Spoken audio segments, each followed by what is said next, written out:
Vous voulez débuter avec les Kili? Alors regardez bien cette vidéo, elle est faite pour vous. J'ai listé les 5 erreurs à ne jamais commettre.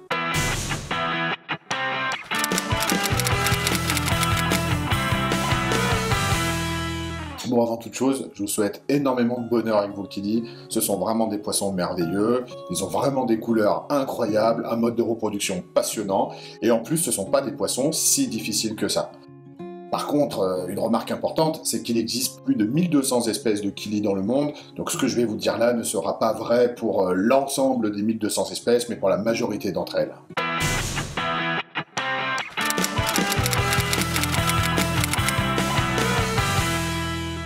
Et oui, rater l'aménagement de son bac à Kili, c'est vraiment l'erreur la plus fréquemment constatée, et pourtant, il y a quelques notions à connaître, très simples, très faciles à mettre en œuvre, qui vont garantir une maintenance de vos Kili réussie.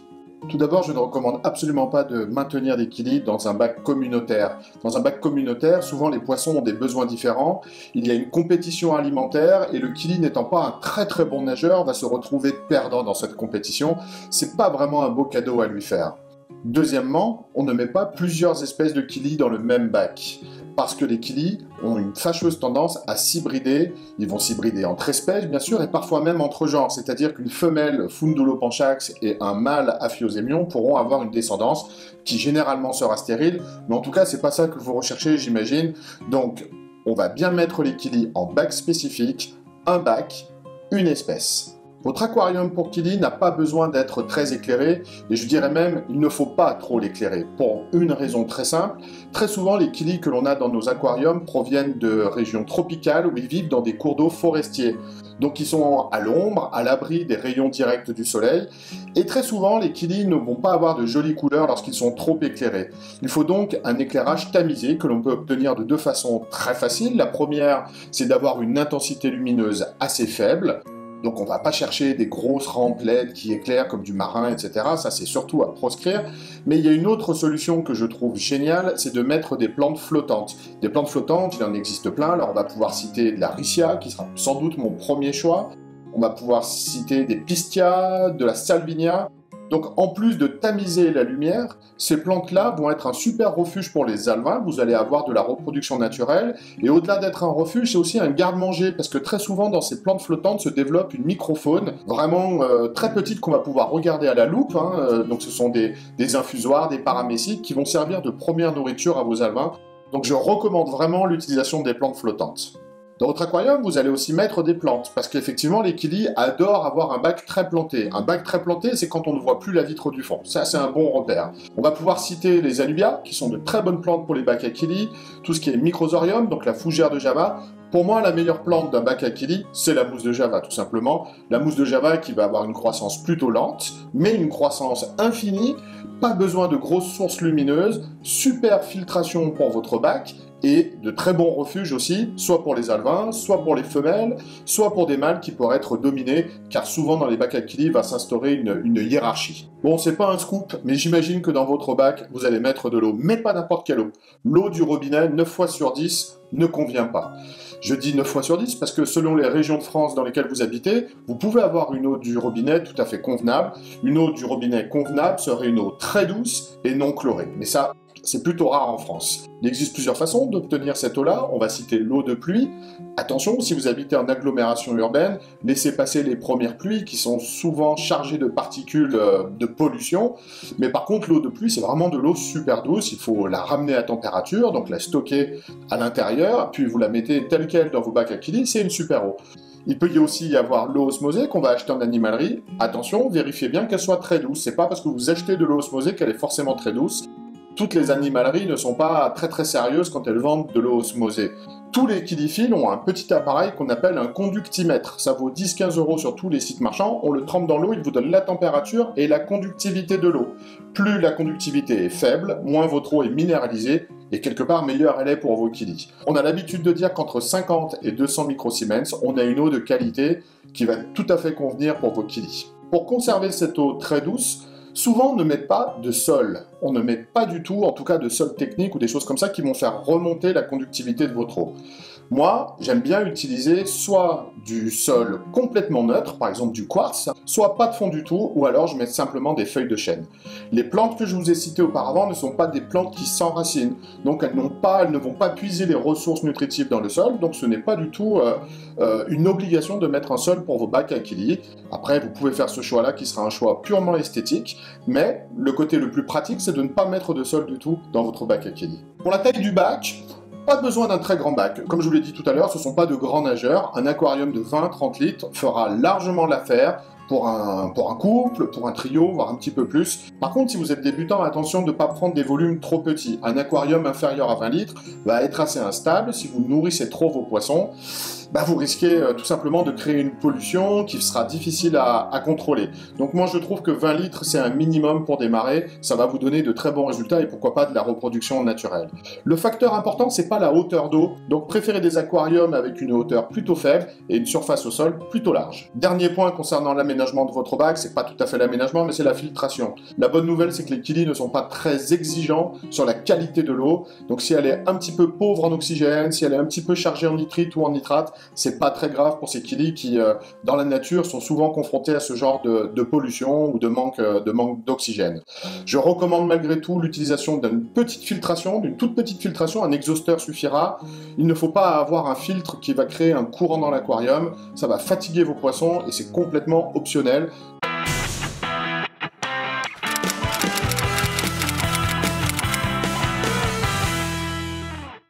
Alors comme je vous l'ai dit auparavant, les Kili ne sont pas forcément très exigeants sur la qualité de l'eau. Bon, bien évidemment, vous n'allez pas mettre de l'eau croupie, mais ça ne veut pas dire que les Kili sont des poissons sans aucune difficulté. Bon, déjà, la première chose, c'est que les Kili ont une durée de vie assez courte, donc il va falloir mettre tout en œuvre pour les reproduire si on veut garder sa souche de poissons à la maison. On va pas aborder dans cette vidéo la reproduction, mais gardez à l'esprit que les alevins sont souvent très petits et qu'il va falloir leur trouver une nourriture vivante, le plus souvent, adaptée à leur taille, et donc il va falloir élever d'autres choses que les poissons, il va falloir élever la nourriture vivante. J'aurais envie de vous citer 3 espèces qu'on recommande généralement aux débutants. La première, c'est Fundulopanchax nigerianus, un poisson assez facile à trouver, très coloré, très vivant, pas farouche du tout, c'est vraiment un poisson que je recommande. Le deuxième, ce serait Aphyosemion striatum. Pour les mêmes raisons, il est très très beau, il est facile de maintenance, sa reproduction ne pose pas vraiment de problème, c'est vraiment un super poisson, un super Kili pour débuter. Et enfin, en troisième proposition, je parlerai du Shelly, Fundulopanchax shelly. Lui aussi, il va vous permettre d'avoir de la reproduction en naturel, c'est-à-dire qu'on ne sera pas obligé de collecter les œufs, mais que les alevins vont apparaître petit à petit dans votre bac, surtout si vous avez des plantes flottantes. A l'inverse, il y a quelques poissons que l'on trouve parfois en animalerie, ce qui pourrait nous laisser penser que ce sont des poissons plutôt faciles et que je ne recommanderais malgré tout pas à des débutants. Alors on peut parler de Notobranchus racovi, Notobranchus egersi, Notobranchus gunteri. Ce sont vraiment des beaux poissons qu'on voit en photo. On peut acheter des œufs, c'est plutôt facile à trouver sur internet et pourtant c'est vraiment pas un poisson facile, notamment pour son mode de reproduction très particulier.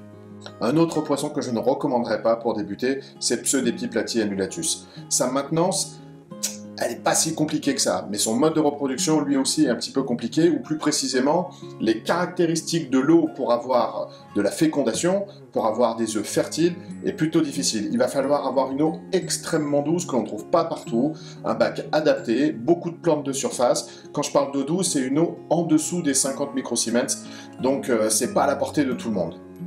Bon, le dernier poisson que je ne recommande pas vraiment, c'est Aphyosemion austral. C'est aussi un poisson à la maintenance pas si difficile que ça, par contre sa reproduction est assez aléatoire. Je pense qu'il y a des poissons plus faciles pour démarrer, qui vous donneront davantage de satisfaction que ces poissons, somme toute assez difficiles. Dernier point sur le choix de ces premiers Kili, commencez bien par des poissons adultes, des couples, et non pas par des œufs élevés.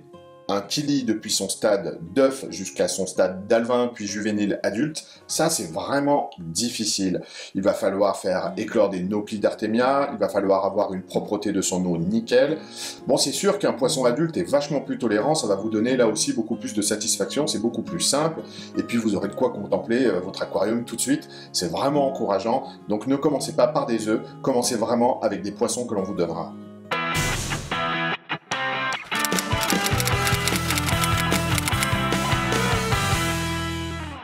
La troisième erreur, c'est donc d'acheter de mauvais poissons. Alors, à mes yeux, des mauvais poissons, ça n'existe pas vraiment. Mais par contre, ce qui existe, ce sont de mauvais achats. Par exemple, un couple où le mâle et la femelle ne sont pas de la même espèce, un animal trop vieux, un animal malade. Bon, ça, c'est pas forcément un mauvais poisson, mais en tout cas, c'est sûr que c'est un mauvais achat. Alors il existe plusieurs façons de s'approvisionner en kili. Je vais en citer quelques-unes. On peut acheter en animalerie, bien évidemment, sur des sites internet, en bourse aquariophile ou sur Le Bon Coin, ou alors directement chez des éleveurs. Alors je vais essayer de passer en détail un petit peu tous ces modes d'achat et vous dire un petit peu ce que j'en pense. Alors concernant les animaleries, là je reconnais que j'ai un avis assez tranché, c'est non, on n'achète pas de kili en animalerie. Vous trouverez peut-être une animalerie qui a l'air sérieuse avec un vendeur qui est soi-disant compétent, c'est déjà vraiment pas la norme. Honnêtement, moi j'ai envie de dire à 99,99%, en animalerie vous ne trouverez que des poissons où vous ne pourrez jamais vérifier l'identité du poisson, son origine, car les animaleries s'approvisionnent chez des grossistes qui eux-mêmes ne savent pas garantir cette origine. Ce ne sont peut-être pas de mauvais poissons, comme je le disais auparavant, mais en tout cas c'est sûr que ce sont de mauvais achats. Pour les sites de vente en ligne, j'ai envie de dire, on vient juste de déplacer le problème du magasin physique en magasin virtuel sur Internet. Le site de vente en ligne, lui aussi, s'approvisionne chez des grossistes, et donc, vous l'avez compris, vous n'aurez aucune garantie sur l'origine de vos poissons, ce qui peut être problématique si demain vous souhaitez les diffuser, ces poissons, ceux qui seront nés chez vous. En bourse, ou sur Le Bon Coin, bon, déjà, vous serez en relation directement avec un éleveur, et non pas avec un grossiste. Donc là, vous avez de bonnes chances quand même de tomber sur quelqu'un de compétent, sur quelqu'un qui va vous expliquer un petit peu comment ça marche avec les kilis, et quelqu'un qui pourra garantir son origine. Alors, il n'y a pas de méthode miracle pour savoir si vous avez affaire à un bon éleveur ou un mauvais éleveur, mais il y a une petite astuce. Comment est-ce qu'il appelle son poisson? Est-ce qu'il lui donne un nom commun, un nom commercial, du style Kili Clown, du style Cap Lopez? Bon, là, c'est sûr que ça part pas très bien. À mon avis, il faudrait mieux changer de stand à ce moment-là. Par contre, s'il lui donne un nom scientifique, et un nom scientifique complet, je vais y revenir, là, peut-être que vous avez affaire à un bon éleveur. Le nom scientifique complet, c'est le genre, c'est l'espèce et c'est la population. Typiquement, si on parle d'un Fundulopanchax nigerianus, le genre c'est Fundulopanchax, l'espèce c'est Nigerianus, et par exemple une population pourrait être Jos Plateau. La population, elle donne vachement d'identité au poisson. Souvent, on va avoir les initiales des collecteurs, donc ceux qui sont vraiment allés pêcher ce poisson dans la nature. On va avoir les coordonnées du point de pêche, le pays, l'année. Donc ce sont des informations vraiment importantes, et entre kiliphiles, on ne s'échange jamais de poissons qui n'ont pas de population. Donc ça, c'est une bonne astuce. Voilà, le nom du poisson va vous en dire beaucoup sur la qualité de l'éleveur.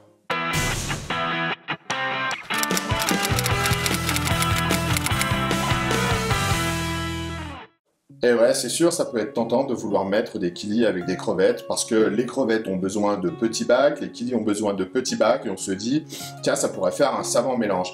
Et pourtant, ça ne marche pas. Sachez une chose, si vous aimez les crevettes, les kilis les adorent, mais par contre, eux, ils les adorent à l'apéro. Ils vont les dévorer, et quelle que soit, j'ai envie de vous dire, la taille de la crevette. Alors bien sûr, il y aura toujours une exception ou deux, mais presque tous les kilis mangent toutes les crevettes. C'est vraiment surprenant à quel point un kili est capable de capter une proie vraiment de forte taille par rapport à la sienne. Donc soyez très vigilants, et j'ai envie de vous dire, même s'il n'arrive pas à manger la crevette, très souvent, il va manger les zoées, c'est-à-dire les larves des crevettes, et en quelques mois, 3 mois, 6 mois, et ben votre souche de crevettes sera tout simplement décimée, vous n'aurez plus de crevettes en bonne santé, elles seront chassées toute la journée par les kilis. Donc vous allez faire un super cadeau à vos kilis, mais vous n'allez pas faire un cadeau à vos crevettes. Moi j'ai envie de vous dire, en termes de nourriture vivante, j'ai des bons plans à vous donner beaucoup moins chers que des red cherry. Donc à vous de voir. Je sais qu'il existe des exceptions sur les forums, on va toujours pouvoir lire que tel éleveur a réussi à mettre des Pseudepiplati annulatus avec des red cherry par exemple. Effectivement, ça peut marcher, mais là on est dans l'ordre de l'exception. Vous êtes un débutant si vous regardez cette vidéo. Bon bah, essayez de trouver déjà un tronc commun plus facile, là où vous aurez le moins de difficultés. Et puis n'oubliez pas, un bac à crevettes, souvent c'est pas les mêmes besoins qu'un bac à kili. Vous aurez besoin d'une plantation certes, mais d'une plantation enracinée. Souvent dans les bacs à crevettes, on va mettre un sol assez technique. C'est un petit peu tout ce qu'il ne faut pas pour les kilis. Donc on va créer un biotope qui ne correspondra peut-être pas aux kilis ou pas aux crevettes. Donc c'est vraiment quelque chose à proscrire. Là aussi j'ai un avis très tranché, on ne met pas de crevettes avec les kilis.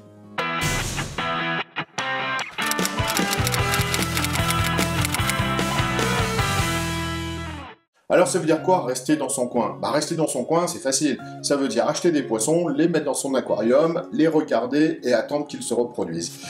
Bon, moi j'ai envie de dire, les kili, c'est un petit peu plus passionnant que ça, et pour que ça soit passionnant, il faut échanger avec des éleveurs, poser un maximum de questions, se renseigner. Il n'y a pas de tabou. Moi j'ai fait énormément d'erreurs, et honnêtement, j'en fais encore énormément. J'ai tellement à apprendre. Bon, c'est sûr que j'ai peut-être pas fait ces 5 erreurs de base, mais j'en ai fait d'autres, soyez rassurés. Par contre, allez sur les réseaux sociaux, si vous avez un compte Facebook, Instagram ou YouTube, etc. C'est vrai qu'on trouve pas mal d'informations. Essayez de faire vos recherches un petit peu par vous-même, aussi avant de poser les questions qui sont souvent les mêmes. Les kili avec les crevettes, est-ce que je dois mettre un sol, est-ce que j'ai bien mis un couvercle, etc. Donc renseignez-vous, mais posez quand même vos questions. Ma meilleure recommandation pour ne pas rester dans son coin, c'est d'aller voir des éleveurs, aller voir des installations. Alors c'est sûr, c'est pas toujours très facile, mais vous pourrez rencontrer dans des clubs aquariophiles, dans des bourses, ou peut-être des gens que vous avez contactés sur le bon coin.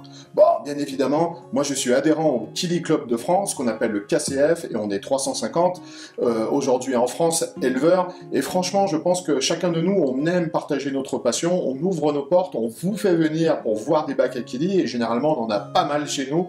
Alors vraiment, je vous encourage, et ce serait sans doute mon meilleur conseil, à nous rejoindre au Kili Club de France, le KCF. Moi, je trouve que pour 33 €, qui est le montant de la cotisation annuelle, bah, pour le prix de 3 paquets de cigarettes, vous avez énormément de choses. Déjà, vous avez accès, j'ai envie de dire, à presque tous les poissons maintenus en France. C'est-à-dire que souvent, nous, on renseigne nos listes de maintenance, c'est-à-dire la liste des poissons que l'on élève chez nous. Et si vous cherchez une espèce en particulier, une espèce simple, une espèce un petit peu plus hasardeuse ou un peu plus technique, eh ben, vous saurez quels sont les éleveurs qui les élèvent en France, qui ont du succès avec. Vous aurez aussi accès aux conseils de ces éleveurs, et ça, c'est vraiment le meilleur point. Bon, vous aurez les coordonnées de tous les éleveurs de France. Et j'ai envie de vous dire, même si c'est pas une généralité, 80, 90, presque 100% des bons éleveurs de kili en France sont adhérents au KCF. Vous êtes les bienvenus, franchement, venez. En plus de ça, vous serez automatiquement abonné à la Kili Revue. Vous la recevrez tous les 2 mois dans votre boîte aux lettres. C'est un magazine dédié 100% au kili, écrit par des kiliphiles. Franchement, ça va vous faire progresser à une vitesse record dans votre connaissance en kiliphilie. Et vraiment, c'est tout ce que je vous souhaite. Bon, puis je vais vous faire une confidence. Entre kiliphiles, c'est vrai qu'on arrive à tisser des liens d'amitié, et aujourd'hui, il ne m'arrive plus souvent d'acheter des poissons, mais très souvent, ce sont des poissons qui me sont offerts, et moi aussi, j'offre des poissons. Donc, quand je parlais du prix de 3 paquets de cigarettes, vous comprenez que ça vaut bien un mauvais achat de kili en animalerie. Bon, en conclusion, j'ai envie de vous dire que bon nombre de kili sont complètement accessibles à des néophytes, à des gens qui n'ont pas fait beaucoup d'aquariophilie auparavant. On n'a pas besoin d'un système très onéreux de filtration, d'éclairage, il n'y a presque pas de chauffage, la température ambiante de votre pièce suffit. Donc c'est vraiment un poisson merveilleux, facile pour démarrer. Il existe beaucoup d'espèces simples, allez à la rencontre des éleveurs, ils vont vous donner tellement plus de conseils et ils vont vous donner des poissons.